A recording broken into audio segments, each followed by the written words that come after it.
जी, comparison तो है ही नहीं। सलमान खान है, रितेश देशमुख है। और आप मुझे एक्सपीरियंस जानना चाहते हैं कि बिग बॉस मराठी घर के अंदर कैसा था? उनका बैकग्राउंड जब देखा तो मुझे बहुत ही वैसे भी मैं पहले दिन गई थी तब वो मुझे देख के थोड़े से ह हक्का-बक्का रह गए थे। सागर कारंडे ने बोला था कि जब वो उन्होंने मुझे ग्रीट किया तो मैंने उन्हें पूछा आप कहाँ रहेंगे? और मैं भी ऐसी थी बाप रे! अब मैं इनके साथ कैसे कोप करूँ? मतलब मुझे लिटरली उनके साथ एम्पैथी हो गई थी। कोई लेबरर है, कोई हमाल है, कोई जंकी है और अगर इन्हें कोई बॉम्बे में हेल्प चाहिए या कुछ कॉन्टैक्ट्स या वर्क मैं उन्हें हमेशा हेल्प कर पाऊँ।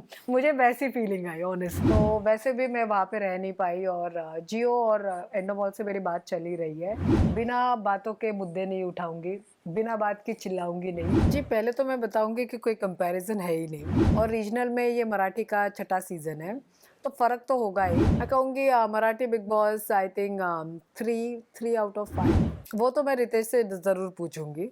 मुझे वो छोटा प्रभु बहुत पसंद आया। वहाँ पे तो सारे फेक नहीं है। फिर मैं रुचिता को देख रही हूँ, तन्वी को देख रही हूँ, ये टॉप नहीं मुझे पता था कि राखी बिग बॉस मराठी में आ रही है। जी बिग बॉस मराठी तो मैं ऑफ कोर्स जब ये शो मुझे ऑफ़र हुआ था मैं काफ़ी एक्साइटेड थी। मैंने काफ़ी प्लानिंग की थी और मैंने 100 डेज़ की प्लानिंग करके गई थी क्योंकि हिंदी बिग बॉस का तजुर्बा है तो मैंने सोचा था कि इस बार भी मैं 100 डेज़ ही रहूँगी। लेकिन वैसा तजुर्बा हुआ नहीं और एक्चुअली मेरे हेल्थ रीज़न की वजह से मुझे बाहर निकलना पड़ा। लेकिन हर वे से मैं अफ़ेक्टेड हुई हूँ। मैंने काफ़ी प्लानिंग की थी, काफ़ी स्ट्रैटेजीज़ मैंने काफ़ी सोची थी कि ये करूँगी, वो करूँगी, वैसे होगा। लेकिन हेल्थ के वजह से मुझे बाहर निकलना पड़ा। जी, एक्चुअली मैं रिग्रेट तो नहीं कर रही हूँ, लेकिन मैं डिसअपॉइंटेड हूँ काफ़ी चीज़ों को लेके। लेकिन हम वो चीज़ें सॉर्ट कर रहे हैं और मैं ज़्यादा बात नहीं कर पाऊँगी उसके बारे में। लेकिन हाँ, हेल्थ रीज़न की वजह से मुझे बाहर निकलना पड़ा। और आप मुझे एक्सपीरियंस जानना चाहते हैं कि बिग बॉस मराठी घर के अंदर कैसा था? मैं तो कहूँगी कि मैंने तो काफ़ी एन्जॉय ही किया। शो तो काफ़ी अच्छा था, कंटेस्टेंट्स बहुत फन थे और जो टास्क आए और जितनी भी चीज़ें हुई और मैं जितने लोगों से मिली वो काफ़ी थ्रिलिंग था, एक्साइटिंग था, मज़ेदार था। मैं काफ़ी अलग-अलग लोगों से मिली, people from all walks of life वहाँ पे आए थे। कोई क्या बोलते हैं, कोई लेबरर थे, कोई स्टूडेंट था वहाँ पे, कोई जो खेतों में पानी देते हैं और जो ₹200 दिन में कमाते हैं, वैसे स्तर के लोग थे, फिर कोई माइनॉरिटी से था, तो काफ़ी अलग-अलग वॉक्स ऑफ लाइफ के लोग थे और जब मैंने उनकी स्टोरी सुनी, जब मैंने उनका बैकग्राउंड जब देखा तो मुझे बहुत ही वैसे भी मैं मतलब मुझे बहुत एम्पैथी थी, बहुत ही प्यार था, एक केयर भी था क्योंकि वो वैसे भी बहुत छोटे शहर से आए थे, वो गाँव से आए थे, तो वैसे मैं लोगों से मिली और मैं मुंबई सिटी से आती हूँ, तो कहीं न कहीं वो एक रिलेटेबिलिटी फैक्टर थोड़ा-सा कम पड़ा था। लेकिन इन द एंड वो एक जो प्यार बोलते हैं, जो लगाव है, जो केयर है, वो मुझे सारे कंटेस्टेंट से हुआ। जी जब मैं पहले दिन गई थी तब वो मुझे देख के थोड़े से ह हक्का-बक्का रह गए थे। वो ऐसे थे कि बाप रे! ये कौन है? ये बिग बॉस ने क्या भेजा? और उसमें से कुछ कंटेस्टेंट थे उन्होंने मेरा हिंदी बिग बॉस भी देखा था, तो वो वैसे भी मेरे फैन्स थे। उन्होंने मेरी जर्नी देखी थी। तो और कुछ लोगों को पता था कि मैं शो पे आ रही हूँ। तो बहुत ही मिक्स्ड रिएक्शन थे और मुझे एक्चुअली बैठ के जो सागर कारंडे है वन ऑफ द कंटेस्टेंट जो जो मराठी बिग बॉस पे है, उन्होंने सबको पूछा कि जब सोनाली राउत को पहले दिन देखा था, तो किसका क्या रिएक्शन था?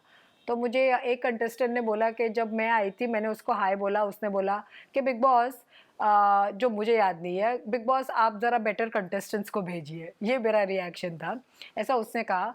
फिर एक लड़की ने बोला कि उसने कहा कि मैं ऐसी थी, ये कौन है? ये इसके इतने नखरे क्यों है? ये कहाँ से आई है? सागर कारंडे ने बोला था कि जब वो उन्होंने मुझे ग्रीट किया तो मैंने उन्हें पूछा आप कहाँ रहेंगे? तो वो ऐसे थे, अरे! लेकिन हम तो एक ही घर में रहने वाले हैं, ये ऐसा क्यों पूछ रहे हैं? एक्चुअली मेरा कन्फ्यूजन था कि मुझे पावर की मिली थी और वो दूसरे रास्ते से आए थे, तो मुझे लगा अलग-अलग जगह पे हम रहने वाले हैं।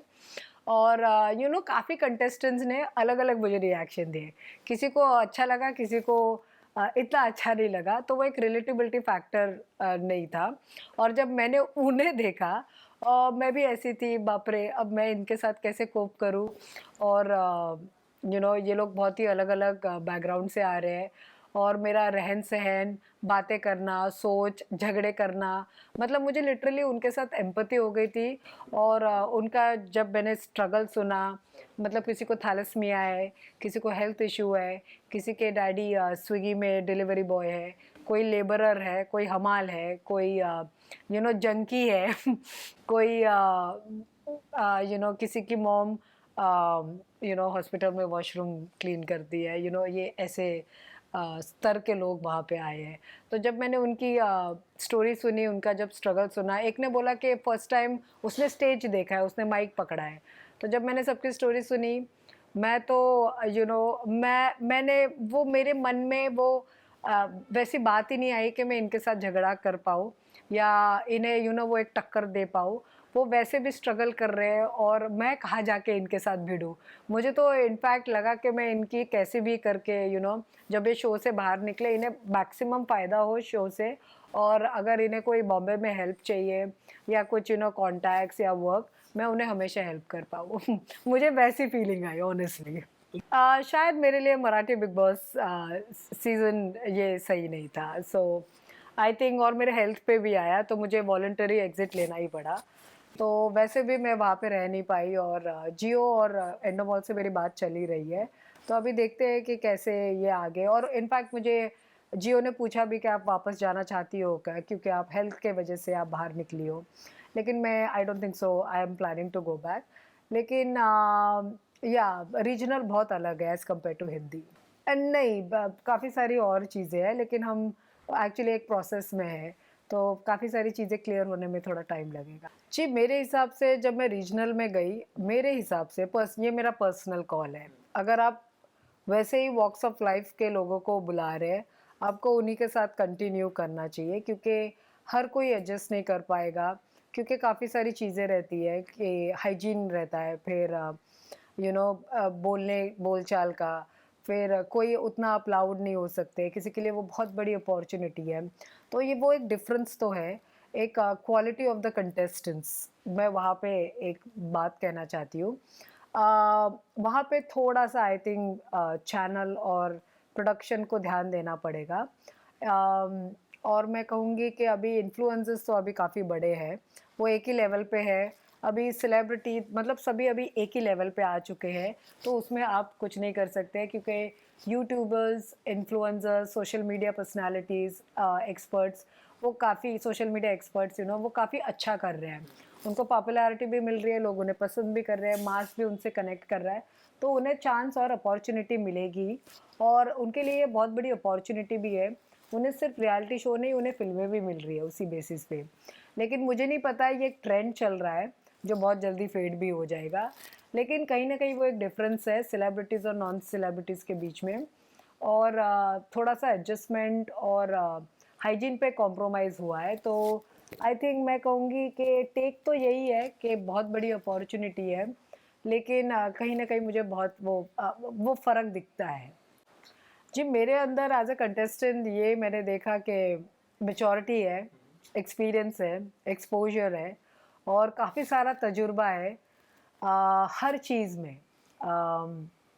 रहन-सहन का, ट्रैवल का, लोगों के साथ, काम का, सोशली, मेंटली, फिज़िकली, फाइनेंशियली काफ़ी फ़र्क है हर चीज़ में।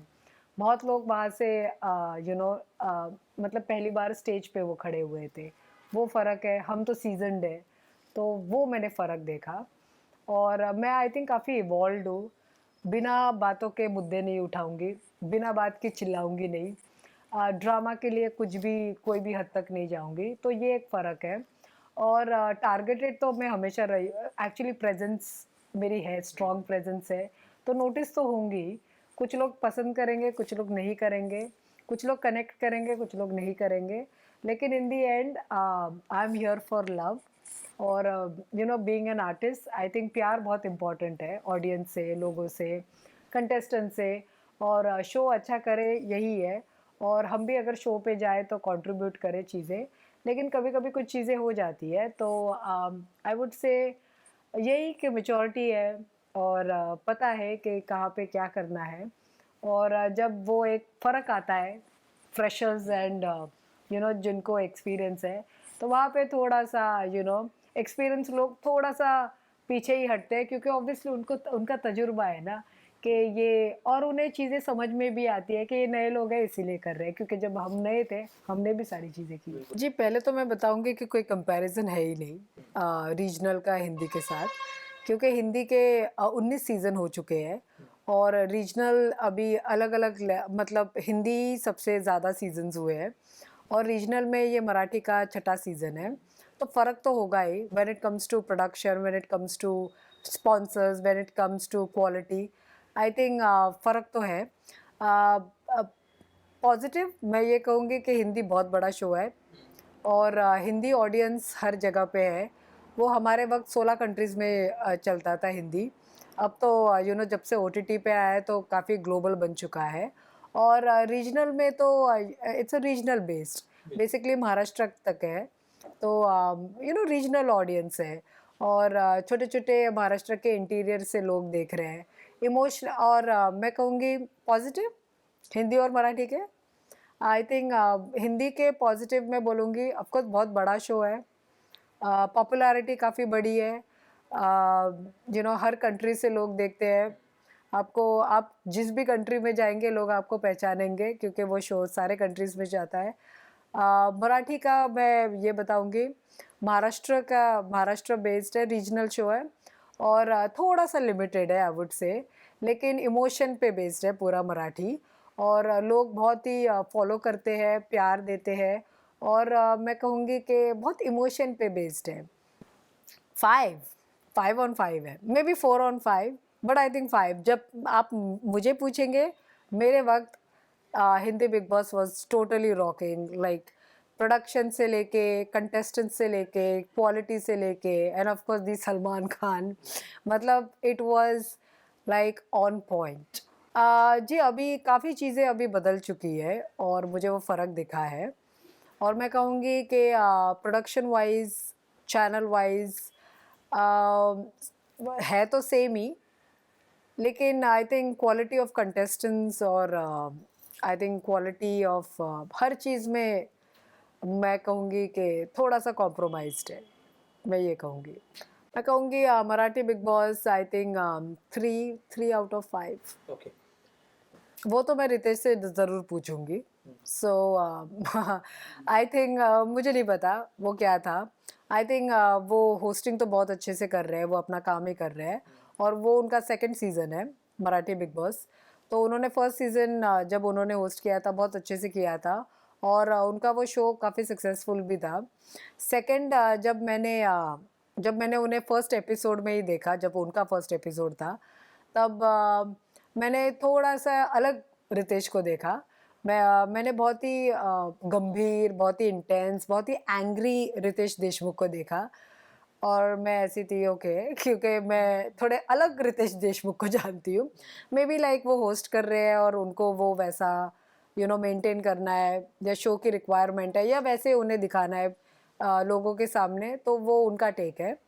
सो उनका ओवर रिएक्शन आया था किस चीज़ एक टास्क को लेके, जो मुझे लगा वो एक ओवर रिएक्शन है, क्योंकि मुझे ऑलरेडी सज़ा मिल गई थी क्योंकि मैंने टास्क परफॉर्म नहीं किया था और मैंने इसलिए नहीं किया था मेरे हेल्थ रीज़न की वजह से। मुझे लगा उनका काफ़ी ओवर रिएक्शन आया था क्योंकि मैं नॉमिनेटेड ऑलरेडी हुई थी बिग बॉस से। So I am hurt in a way and definitely I will tell him about this, क्योंकि बहुत सारी चीज़ें अंदर होती है जो उन्हें नहीं पता रहती है, बट आई एम श्योर मैं उन्हें बताने वाली हूँ। जी, वो तो आप रितेश देशमुख से ही पूछ लीजिए और इट ऑल डिपेंड्स, क्योंकि वो भी अभी उनके ऊपर भी प्रेशर है होस्टिंग का, आई एम श्योर, क्योंकि उनका कंपैरिजन भी हो रहा है दूसरे होस्ट के साथ, क्योंकि बिग बॉस सिर्फ हिंदी या मराठी नहीं है, बाकी भी रीजनल बिग बॉस होते हैं, तो एक कंपैरिजन है। हम लोग मुंबई बेस्ड है तो इसीलिए हिंदी और मराठी का कंपैरिजन हो रहा है, तो एक प्रेशर उन पे भी है। उन्होंने एक सीज़न किया है, फिर वो रिपीट होना और उन्हें वो अपॉर्चुनिटी मिली फिर से रिपीट होने के लिए, आई am sure he is doing full justice और लोग उन्हें पसंद भी कर रहे हैं। I don't know, I think ये सवाल आप रितेश देशमुख से ही पूछ लीजिए और आई थिंक ऑडियंस आपको बता पाएगी कि वो अच्छा कर रहे हैं कि नहीं। बट आई थिंक पर्सनली मैं उन्हें बाहर से जानती हूँ तो मुझे वो थोड़े अलग लगे, मैं उन्हें इतना रिलेट नहीं कर पाई। बट यू नो वो फर्स्ट एपिसोड में जब सैटरडे को एपिसोड होता था वो काफ़ी गुस्से से आते थे। ऐसा लगता था कि हम सभी को लगते थे कि हमने ऐसा क्या शो पे किया है कि ये इतने गुस्से से आए हैं। और वो काफ़ी चीज़ें हमें बताते थे, काफ़ी रिएक्शन आते थे, काफ़ी वो चीज़ें हमें ऐसी बोलते थे जो हम ऐसे सोचते भी थे रियली। और यू नो काफ़ी बार बहुत लोगों के गेम अफेक्ट भी हुए हैं क्योंकि रिएक्शन बहुत ज़्यादा आए हैं और मुझे नहीं लगता कि कोई इतना शो पे कुछ कर रहा है कि इतने रिएक्शन की ज़रूरत है जो आए। मुझे वो छोटा प्रभु बहुत पसंद आया। फिर मेरी काफ़ी बातचीत हुई दिव्या शिंदे से, फिर ओमकार राउत से, राकेश बापट के साथ भी अच्छा बॉन्ड था, प्राजक्ता शुक्रे से, उनके साथ भी बहुत प्यारा बॉन्ड था। फिर जो करण है वो भी काफ़ी अच्छा खेल रहे हैं। और यू नो जो सागर कारंडे थे उनके साथ भी बहुत अच्छी बॉन्ड बनी मेरी। फिर जो सचिन थे वो बहुत अच्छा गाते हैं। मेरा एक्चुअली सबके साथ बहुत अच्छा बॉन्ड बना, विशाल के साथ बहुत अच्छा बना, रुचिता के साथ, तन्वी के साथ, सभी के साथ यू नो कोई ना कोई कनेक्शन बनाई। और यू नो आप कोई दुश्मन थोड़ी है कि यू नो कुछ प्रॉब्लम होने वाली है, क्योंकि what ever happens in big boss stage in big boss. जब आप बाहर निकलते हैं आप सब कुछ भूल जाते हैं। वहाँ पे तो सारे फेक नहीं है, एक्चुअली सब लोग वो जद्दोजहद में है कि कैसे आगे आए, कैसे अपने आप को प्रूव करे, क्योंकि उन सभी के लिए वो बहुत बड़ी अपॉर्चुनिटी है। वहाँ पे कोई फेक नहीं खेल रहा है, वहाँ पे कोई कॉन्फिडेंट है, कोई अंडर कॉन्फिडेंट है, बस यही है फ़र्क, फेक कोई नहीं है। टॉप 3 में मैं विशाल को देख रही हूँ, विशाल कोटियन को, फिर मैं रुचिता को देख रही हूँ, तन्वी को देख रही हूँ, ये टॉप 3 में। फिर करण भी बहुत अच्छा खेल रहा है। और आई थिंक और कौन है, आई थिंक वो जो टोली गैंग है they are doing pretty well. Anushree भी अच्छा खेल रही है। वो लोग कुछ ना कुछ ट्राई कर रहे हैं नया लाने के लिए। और अभी राखी सावंत गई है तो वो एक धमाका और एक फन एलिमेंट और एंटरटेनमेंट तो ऐड ही कर रही है। नहीं, मुझे पता था कि राखी बिग बॉस मराठी में आ रही है और इनफैक्ट वो मुझे 4 दिन पहले मिली भी और उसने मुझे देख के बोला, अरे तू बिग बॉस के घर से बाहर आ गई और मैं घर के अंदर जा रही हूँ। मैंने बोला ऑल द बेस्ट राखी, जाके एंजॉय करना, तुम तो रियलिटी शो की क्वीन ही हो, तुम तो अच्छा करोगी। एंड वो आई थिंक शो में जाके काफ़ी एंटरटेनमेंट वैल्यू तो ऐड कर ही रही है। उसे काफ़ी सोए हुए कंटेस्टेंट को जगाया है और काफ़ी फनी भी है वो, सो आई लव हर। मैंने वो उसको बोला कि राखी मैंने मिस किया यू नो तुम्हारे साथ रहना, but no problem, I think कोई और रियलिटी शो या कहीं और शो में। जी कंपैरिजन तो है ही नहीं। सलमान खान है, रितेश देशमुख है। दोनों ही अपना काम बहुत अच्छे से कर रहे हैं।